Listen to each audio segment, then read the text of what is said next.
지난주에는 성탄을 예비한 세례 요한에 대해서 저희가 말씀을 전해드렸고, 오늘은 성탄을 예비한 동방 박사에 대해서 말씀을 전해드리고자 합니다.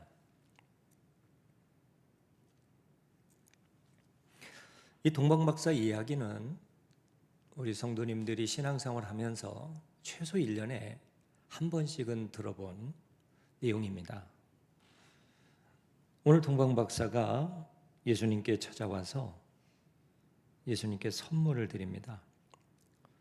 마태복음 오늘 2장 1절과 2절에 보면 헤롯 왕 때에 예수께서 유대 베들레헴에 나심에 동방으로부터 박사들이 예루살렘에 이르러 말하되 유대인의 왕으로 나시니가 어디 계시뇨? 우리가 동방에서 그의 별을 보고 그에게 경배하러 왔노라 하니, 이 동방이라고 하는 곳은 고대 페르시아 국가를 말합니다. 지금으로 얘기하면 이란과 이라크 지역에서 활동하던 별을 연구하는 박사님들입니다. 그들이 별을 연구하다가 예수께서 탄생할 것을 확인하고 예수님을 찾아와 경배한 내용입니다. 그 페르시아에서 베들레헴까지 오려고 하면 약 1500km 이상의 거리를 걸어야 됩니다. 부산에서 신우주까지의 그 거리를 2배 이상, 3배나 되는 그런 거리입니다. 그 사이에는 유프라테스 강도 있고 뜨거운 사막도 있고 험한 산도 있었습니다. 그들이 왜 이렇게 먼 길을 떠나서 베들레헴에서 태어나신 아기 예수께 찾아왔습니까? 목적은 딱 한 가지입니다. 선물을 드리러 왔습니다. 그 당시로는 가장 값진 황금과 유향과 몰약을 아기 예수께 드리려고 왔던 겁니다. 어제 아침에 보니까 제 사무실 앞에 누가 큰 케이크를 하나 갖다 놨더라고요. 그래서 이게 무슨 케이크인가, 그냥 말없이 놓고 가시는 분들이 많이 계시니까. 그런데 거기에 누가 이렇게 성탄절을 맞이해서 목사님에게도 케이크를 하나 준비했다고, 그래서 좋은 선물을 갖다 놨어요. 케이크의 선물. 그것을 봤는데 참 마음이 기쁘더라고요. 그런데 제가 동방 박사 그 설교를 준비하면서 케이크가 왔고, 그 케이크를 보면서 과연 나는 예수님께 성탄절을 맞이해서 무엇을 드렸는가 하는 그러한 자괴감에 빠지게 되었습니다. 동방 박사들은 예수님께 황금과 유향과 몰약이라고 하는 참 귀한 것, 그 당시에는 구하기가 힘든 것들을 준비해서 예수님께 드렸습니다. 동방 박사의 이야기를 저도 수없이 많이 했고 우리 성도님들도 참 많이 들었는데, 이번 2021년도 성탄절에 우리는 과연 아기 예수님께 어떠한 선물을 드릴 것인가, 오늘 말씀을 통해서 한번 생각해 보고자 합니다. 먼저 동방 박사가 예수님께 드린 선물들이 황금과 유향과 몰약인데 순서를 조금 바꾸겠습니다. 몰약에 대해서 말씀드립니다. 이 몰약은 향유의 일종입니다. 그리고 방부제로 쓰였습니다. 사람이 죽으면 그 시신에 몰약을 발라서 쉽게 썩는 것을 방지했던 그 귀한 약재가 몰약입니다. 성경에 구체적으로 나와 있지는 않지만 마리아가 그리고 아리마다 요셉이 예수님께 드렸던 그 향유가 몰약이 아니었나, 그렇게 생각을 합니다. 동방 박사가 드린 몰약은 우리에게도 묻고 있습니다. 몰약은 아주 영적으로 예수님의 신성과 부활을 상징합니다. 예수님은 부활하시고 승천하셨으며 지금도 하나님 우편에 앉아서 세상과 나를 통치하고 있습니다. 그래서 동방박사가 몰약을 준비했다는 것은 예수님을 위해서, 예수님의 몸을 위해서 가장 가치 있는 것을 드렸다는 말씀으로 우리가 이해하면 좋습니다. 그러면서 우리는 너는 너의 몸을 바쳐서 주님께 충성하고 있는지, 내가 내 몸이 부서질 정도로 하나님 앞에 헌신하고 봉사하고 있는지를 한번 우리 자신을 살펴보아야 됩니다. 하나님께서 사람을 쓰실 때에 쓰시는 조건이 하나가 있습니다. 하나님은 빈부귀천을 따지지 않습니다. 학식이 많고 적음을 따지지 않습니다. 어느 집안 출신임을 따지지 않습니다. 하나님이 사람을 쓰시는 단 한 가지의 조건이 있다면 그것은 충성심입니다.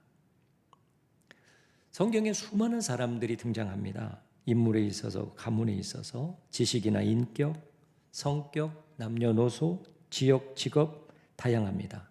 그런데 하나님이 사람을 쓰실 때에 가장 중요한 하나의 공통점은 충성심입니다. 잠언 15장 13절을 한번 봅니다. 충성된 사자는 그를 보낸 이에게 마치 추수하는 날에 얼음 냉수 같아서 능히 그 주인의 마음을 시원케 하느니라. 여러분, 이스라엘의 그 기온은 참 덥습니다. 네. 여러분들이 성지순례에 대한 그 동영상을 한번 보십시오. 사람들이요, 햇볕에 서 있지를 못합니다. 그래서 설명을 하는 분은 햇볕에서 설명을 하고 이야기를 듣는 사람들은 다 그늘에 들어가 있습니다. 그 정도로 더운 나라가 이스라엘입니다. 그런데 추수를 했으니 얼마나 힘들겠습니까? 그 추수하고 난 일꾼들에게 주는 얼음 냉수 같은 사람, 바로 그 사람이 충성된 사람의 모습입니다. 하나님은 하나님의 일꾼들을 사용하시되 충성하는 사람을 하나님은 지금도 찾고 계십니다. 올해 우리 교회에서 몇 건의 장례가 있었습니다. 이 장례가 시작이 되면 목회자는 걱정이 앞섭니다. 왜냐하면 그 장례를 직접 맞닥뜨린 주인공 가정은 되게 외롭거든요. 또 쓸쓸합니다. 그런데 그 힘들고 어렵고 외롭고 쓸쓸한 장례 절차에 많은 사람들이 와주면 그게 큰 격려가 되는 거예요. 근데 우리 교회 형편상 많은 사람들이 갈 수 있을까? 이런 고민이 목회자는 앞장서지요. 예배를 드리려면 최소 3번에서 6번까지 예배를 집례해야 됩니다. 그럴 때마다 거기에 참석하는 것은 목회자의 가족들은 당연히 참석을 하고요. 그러면 우리 성도님들 가운데서는 과연 누가 오실까? 이게 걱정이 되는 거예요. 그런데 그런 걱정이 있을 때마다 장례식에도 같이 참석을 해주시고 또 발인하는 시간에도 같이 참석을 해주시고 화장터에까지 같이 가주시고 또 납골하는 곳까지 같이 가시는 분들이 우리 교회에 한두 분 계십니다. 참 그분들을 보면 목회자로서 너무 감사합니다. 그런데 와야 될 분들이 오지 않는 분들이 계세요. 여러분, 교회는 큰일 할 거 없습니다. 우리가 마치 교회에 큰 일을 담당할 것처럼 우리가 장담을 하고 앞장서고 그러는데 교회는 큰일 할 사람 필요하지 않습니다. 교회는 작은 일, 소소한 일, 남이 보지 않지만 보지 않는 그곳에서 정말 여름철에 시원한 얼음 냉수 같은 그런 충성된 일꾼을 하나님께서는 원하고 계신다는 거죠. 어제 갑자기 눈이 많이 왔죠. 한 3시에서 4시 그리고 5시까지 계속 눈이 내렸는데, 그래서 이제 교회에 청소하러 오는 사람들을 좀 가시라고 전화를 했더니 이미 떠났고, 그리고 차가 많이 막힌대요. 돌아가라고 했는데도 와서 교회에 눈을 쓸더라고요. 또 다른 몇 분은 저녁에 또 다시 눈이 왔어요.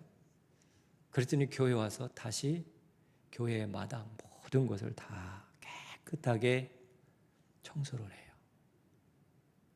여러분, 이게 충성이에요. 이게 충성입니다. 왜?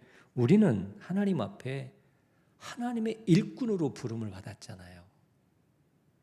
교회 큰 일 필요하지 않다니까요. 작은 일을 감당하는 거예요. 그래서 교회의 직분은 명예직도 아니고 권력직도 아닙니다. 회의하라고 부른 것도 아닙니다. 그런데 대부분의 사람들은 직분을 받으면 그게 명예인 줄 알고 권력인 줄 알고 회의만 하고 있어요. 하나님이 저와 여러분들을 부른 것은 목양하라고 부른 겁니다. 목양 목회자, 목양 장로, 목양 권사, 목양 안수집사 되라고 직분이 주어진 겁니다. 그런데 직분을 받으면 직분 받기 전까지는 그렇게 예배에도 잘 나오고 기도회도 잘 참석하고 헌신도 하고 봉사도 했는데, 직분을 받으면 달라져요. 사람들이 예배도 안 나오고 기도회도 참석하지 않고 열심히 봉사도 안 하고, 그러다 보니까 충성스러운 사람이 되지 못하는 것이죠. 우리가 하나님 앞에 2021년도에 얼마나 충성했는가 하나님이 판단하신다면 어떤 것을 판단하시겠어요? 힘든 가정에 찾아가서 그 가정을 얼마나 위로해 주었나. 눈물 흘리는 사람에게 찾아가서 그 사람 손잡고 같이 한번 울어주었나. 병원에 입원한 사람들에게 같이 찾아가서 한번 힘이 되어준 적이 있는가. 이것을 주님은 원하고 계시는 거예요. 여러분, 하나님 앞에 모략을 드린다는 것은 이러한 충성된 삶을 하나님이 원하시고, 성탄절에 우리에게 생명의 주로 오신 예수님께서 우리를 통해서 받으시기를 원하는 그 첫 번째 선물은 모략입니다. 여러분이 예수 그리스도의 몸을 위해서 드릴 수 있는 가장 귀중한 것, 그건 뭐냐? 충성이고요. 그리고 그것은 큰 것이 아니라 아주 작은 일에 있어서 주님이 기뻐하시는 일을 감당하는 그러한 우리 성진재단의 믿음의 백성들이 되시기를 예수님의 이름으로 간절히 축복합니다. 두 번째로 이 동방박사들은 황금의 예물을 드렸습니다. 황금이 의미하는 것은 두말할 것 없이 왕권입니다. 동서고금의 모든 왕들은 금으로 만든 옷을 입었습니다. 금으로 된 옥좌에 앉고 금으로 지은 집에 살았습니다. 동방박사가 드린 황금은 예수님이 우리의 왕이라고 하는 의미입니다. 우리 성도님들에게는 예수님이 어떠한 의미로 자리 잡고 계십니까? 동방박사가 예수님을 왕으로 고백했듯이 성진교회 모든 성도님들의 삶 속에서, 모든 환경 속에서, 모든 자리에서 예수님이 왕 되기를 소망합니다. 그럼 왕이 무엇을 하는 거냐? 왕은 통치하는 일입니다. 그런데 중요한 문제가 있습니다. 왕이 우리를 다스릴 때에 무엇을 다스립니까? 보통 왕이 정치적으로 우리를 다스린다고 생각을 합니다. 믿음이 좋은 사람은 영적으로 우리를 다스린다고 또한 생각을 합니다. 카메라가 왜 왼쪽으로 가 있네? 일부러 그랬나?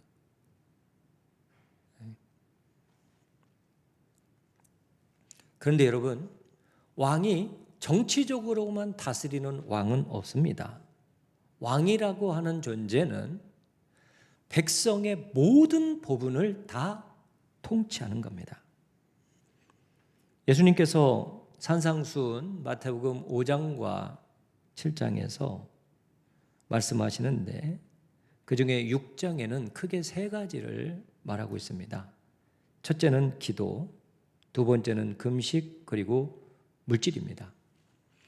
이 세 가지가 6장에 함께 나오는데 이 세 가지는 왕이신 예수님께서 우리를 다스리는 영역을 말합니다.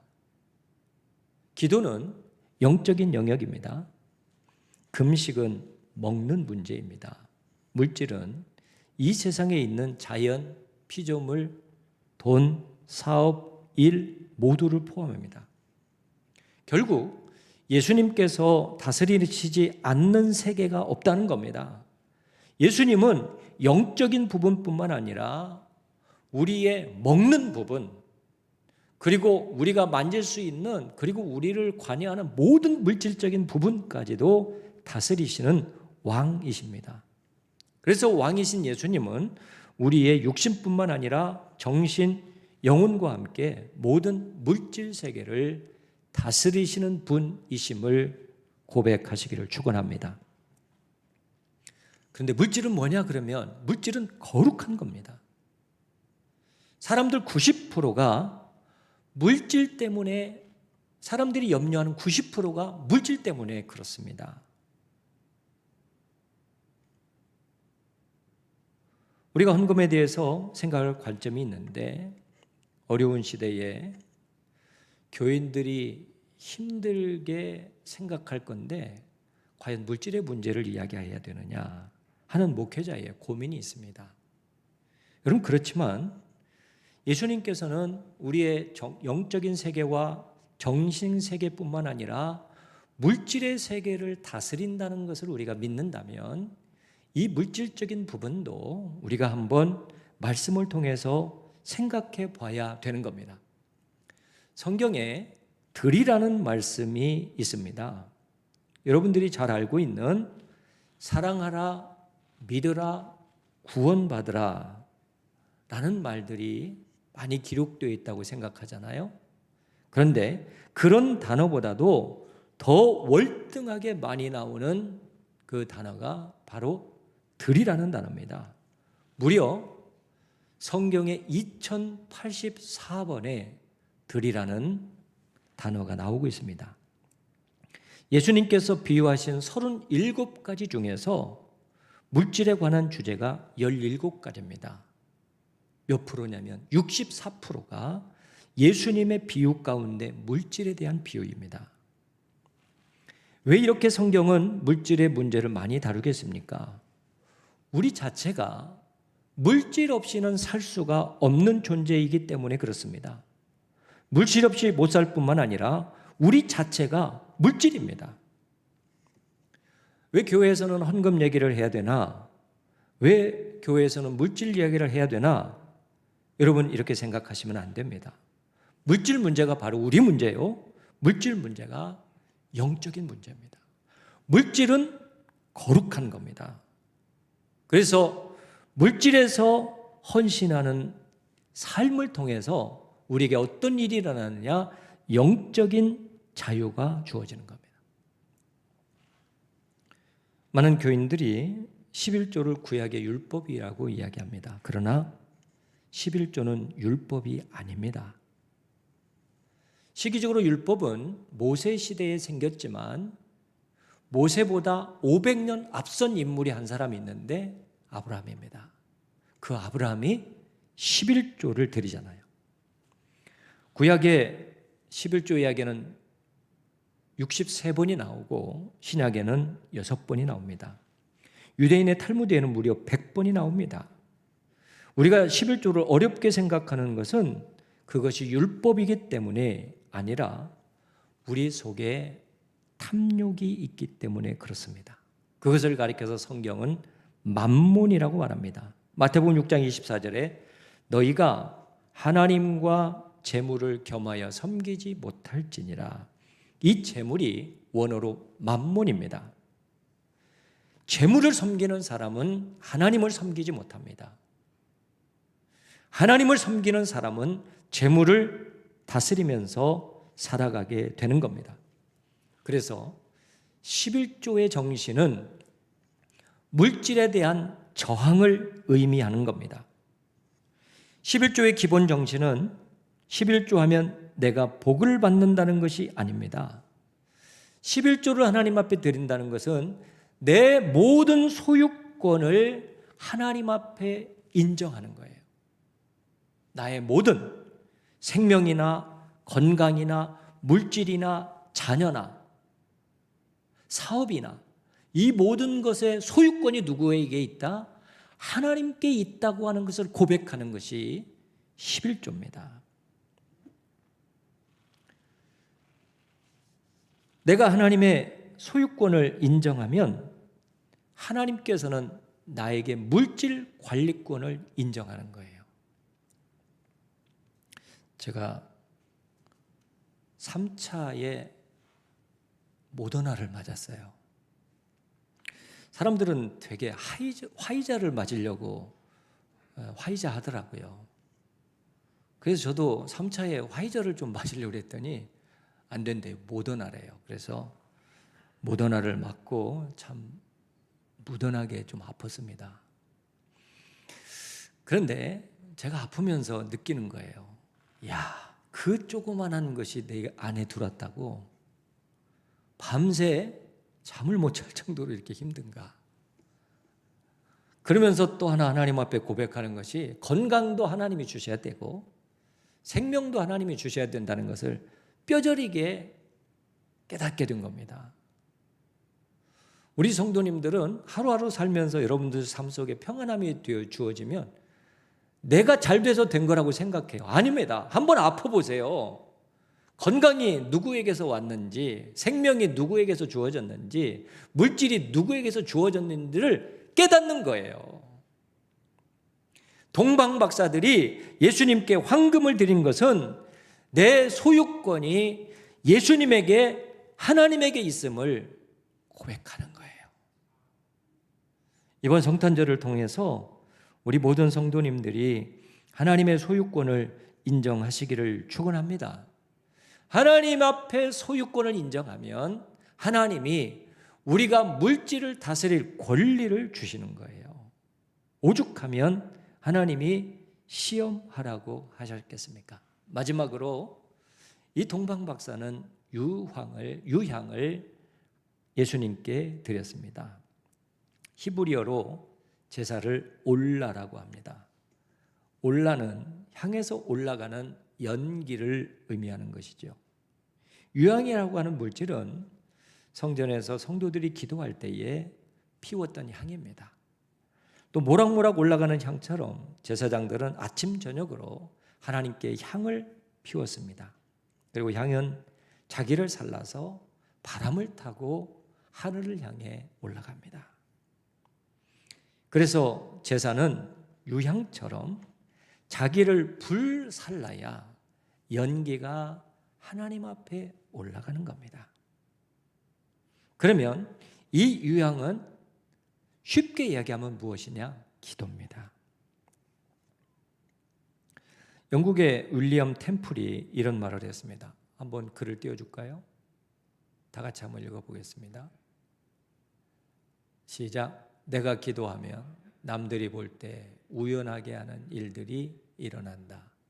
내가 기도하지 않으면 아무 일도 일어나지 않는다. 여러분, 이게 바로 기도예요. 내가 기도를 하니까 남들이 볼 때는 와, 저 사람에게는 우연한 일이 일어나는데 그 우연한 일이 기도하는 사람에게 일어난다는 거죠. 그런데 기도하지 아니하면 아무런 일도 내게 일어나지 않는다는 고백입니다. 여러분, 성탄절을 맞이하고 2021년은 우리 성전교회 모든 교우들에게 이러한 기도의 유향이 하나님 앞에 올려지기를 바랍니다. 첫 번째 기도는 개인적인 기도의 시간을 가져야 됩니다. 우리 성도님들이 자신을 압니다. 여러분들이 우리 교회의 중직자들입니다. 어떤 기도 생활을 하고 계십니까? 제가 이것을 선포할 때에 여러분 마음속에 들어오는 게 있죠. 그게 여러분의 성적표입니다. 또 하나의 기도는 예배의 기도입니다. 예배는 하나님께 올리는 종합 기도 시간입니다. 예배를 통해서 기도를 촉진하는 요소들이 있습니다. 하나님 앞에 찬양, 하나님의 말씀, 성령의 임재와 감동, 성도들의 사랑과 합심, 이 모든 것이 어우러져서 이 예배 시간에 하나님 앞에 향으로 올라가는 것이죠. 이 종합적인 기도입니다. 두 번째 기도는 중보 기도입니다. 다른 사람을 위해서 기도하는 겁니다. 여러분, 다른 사람을 위해서 기도해서 그 사람이 기도 응답을 받는 기쁨을 맛보신 적이 있습니까? 이 중보 기도는 우리에게 기쁨과 축복의 근원이 됩니다. 그래서 성탄절을 맞이하는 우리의 성도님들이 하나님 앞에서 유향이라고 하는 기도를 태워 하나님 앞에 드릴 수 있는 믿음의 백성들이 되시기를 바랍니다. 기도의 유황은 자기를 불사른 것만큼 하나님 앞에 올려지고 자기를 살리게 되는 겁니다. 동방 박사들이 멀리서 예수님을 찾아와서 드렸던 모략 그리고 황금, 유향의 선물이 그분들만의 선물이 아니라 우리가 아기 예수님께 올려드릴 수 있는 그러한 선물들로 여러분의 삶에 회복되시기를 예수님의 이름으로 축복합니다. 기도하겠습니다.